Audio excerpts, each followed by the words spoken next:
over the last 15 years, in fact, we piloted a program called Orgo that was designed by a gentleman at ODOT named Jim Whitty, who's retired now, but his legacy lives on, about how we're going to fund transportation infrastructure as gas taxes decrease because vehicles get more efficient.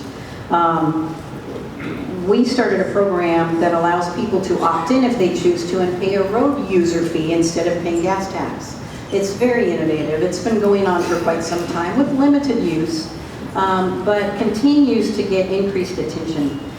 The other issue that Oregon has done that is incredibly innovative is how we share responsibility for paying for our infrastructure between passenger vehicles, who pay a gas tax, and our trucks, our freight providers, who pay a weight mile fee.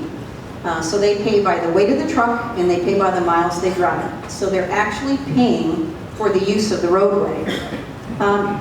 Oregon does things a little differently, and there's a shared responsibility between how much the trucking industry pays on an annual basis and how much the passenger side of the equation pays on an annual basis. Every 2 years there's an analysis done. If it becomes inequitable, there's an adjustment made between weight mile and gas tax, registration and title fees that fund our highway trust fund.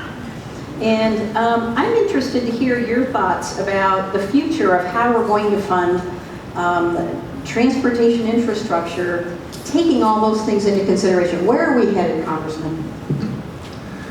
Well, in the short term federally, I think we're still dependent upon user fees, gas, diesel taxes. Major portions of the industry, American Trucking Association, independent truck drivers, AAA, many of the states and others have said, no, look, short term, we don't have an alternative. It's got to be gasoline, diesel based. I propose that we just index the gas and diesel tax, hasn't been raised in Washington since 1993. Cap the annual increase at 1.5 cents a gallon so no one's afraid of losing their election, and bond $500 billion. That would get us through another decade. But at the end of that decade, and during that decade, we've got to transition to vehicle miles traveled as we have a higher and higher penetration of non-fossil fuel vehicles on the road, which we also have to incorporate into a service transportation bill. We've got to fund an electric backbone for this country so that we can begin that conversion and move quickly away from fossil fuels and transportation. That's short-term. Long-term, vehicle miles traveled. Oregon did break ground with that. In the last service transportation bill, we included federal funds, which a number of states and regions have access to develop other models of vehicle miles traveled or other alternative ways of raising funds for transportation. We don't have the results of all of those projects are all ongoing. But we should see some good results before we do the next bill. I'd like to do in the next surface bill, which is due October 1st, 2020, a national pilot program for a VMT, vehicle miles traveled, that would be optional, that people could opt in and they would get rebated their equivalent of the federal gas tax.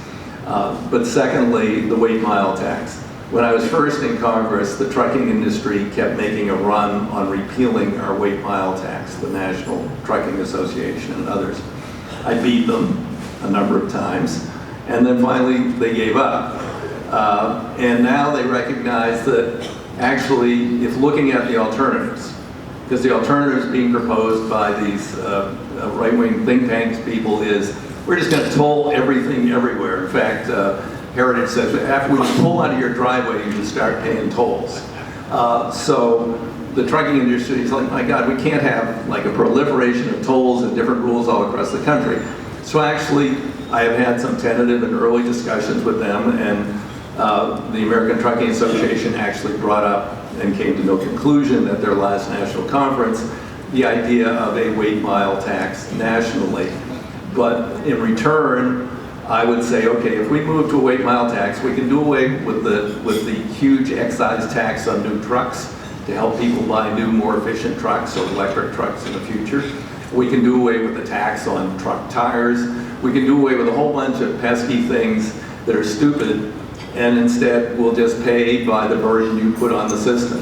And I'm in the early stages of these discussions, but Oregon really paved the way there. And I think there's now more and growing recognition that this would be a way to deal with this problem nationally. Nationally, you have 47,000 bridges on the national highway system that need to be repaired substantially or replaced. Oregon has about 400 bridges that qualify for the national highway system in that condition. And we've got to figure out a way to pay for that. And the burdens vary. You drive over it in your light vehicle, you're not stressing that bridge very much. You go over that in your fully loaded semi or your overweight semi, which we allow in Oregon, you're putting a heck of a stress on it, and the bridge is wearing out. So we've got to figure out ways to pay for that, and I think weight mile is hopefully the way of the future. Thank you.